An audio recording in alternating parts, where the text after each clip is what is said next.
मेरा नाम राज है और मैं एक फोटोग्राफर हूँ। ये कहानी तब की है जब मैंने पहली बार एक पुराना कैमरा खरीदा था, जो मेरे जीवन की सबसे भयानक और खौफनाक घटना बन गई। ये कहानी किसी फिल्म की तरह अजीब लग सकती है, लेकिन यकीन मानिए, जो कुछ मेरे साथ हुआ वो किसी भी इंसान के रोंगटे खड़े कर देने के लिए काफ़ी है। ये घटना कुछ साल पहले की है, जब मैंने अपने फोटोग्राफी करियर की शुरुआत की थी।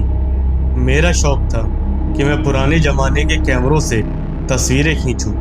पुराने कैमरों में मुझे एक अलग ही किस्म की खूबसूरती और स्टाइल नज़र आती थी। एक दिन मैं एक पुराने बाजार में घूम रहा था, जहां पुरानी और दुर्लभ चीज़ें मिलती हैं।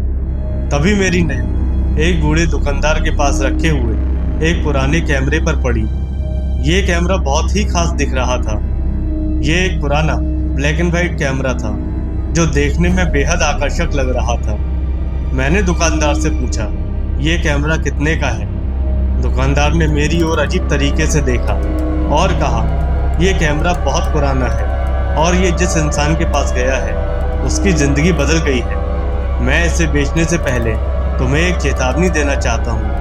ये कैमरा सामान्य नहीं है। मुझे लगा कि वो बस इसे बेचना नहीं चाहता, इसलिए मैंने उसकी बात पर ज़्यादा ध्यान नहीं दिया और कैमरा खरीद लिया। वो कैमरा मेरे पास आ चुका था और मैं इससे बेहद खुश था। घर पहुंचते ही मैंने कैमरे को टेस्ट करने का फैसला किया। मैंने अपने कमरे की कुछ तस्वीरें खींची, पर जब मैंने तस्वीरें डेवलप की तो जो मैंने देखा उसने मेरे होश उड़ा दिए। तस्वीरों में मेरे कमरे में एक साया दिखाई दे रहा था, एक लंबी सफ़ेद साड़ी पहने और घूंघट में छिपी हुई महिला का साया।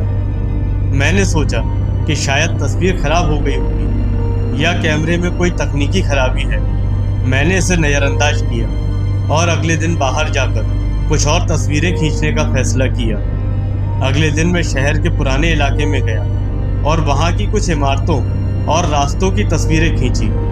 शाम को जब मैं घर आया तो उन तस्वीरों को देखने बैठा तो मेरे शरीर में सिरहन दौड़ गई।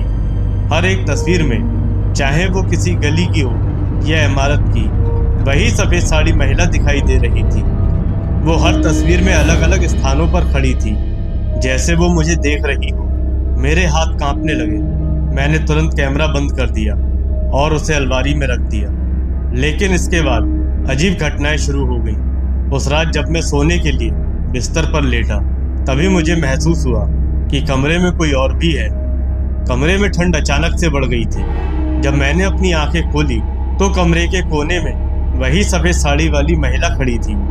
उसके चेहरे पर कोई भाव नहीं था, लेकिन उसकी आंखें पूरी तरह से काली थीं। वो धीरे धीरे मेरी तरफ बढ़ने लगी। मैंने जोर से चिल्लाने की कोशिश की, लेकिन मेरी आवाज़ जैसे गले में ही अटक गई थी। मैं हिल भी नहीं पा रहा था। वो और करीब आई और उसकी ठंडी सांसें मैं अपने चेहरे पर महसूस कर सकता था।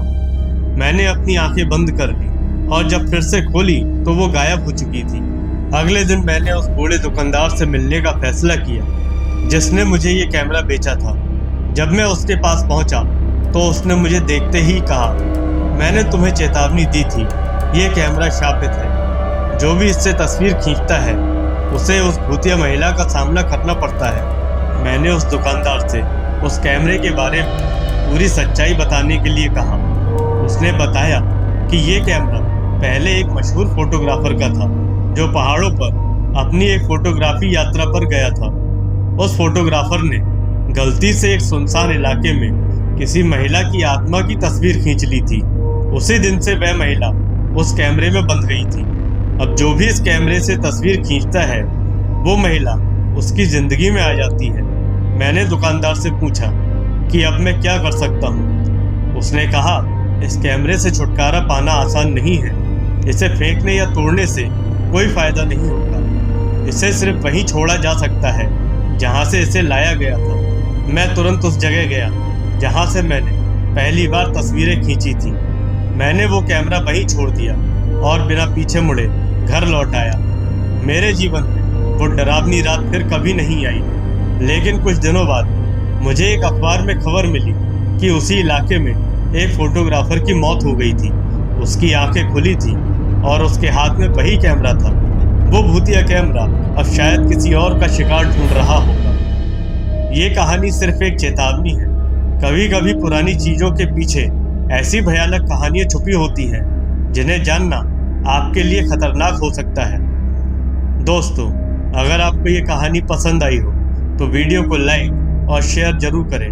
हमारे चैनल को सब्सक्राइब करें ताकि आप ऐसी और भी डरावनी कहानियां सुन सकें। धन्यवाद।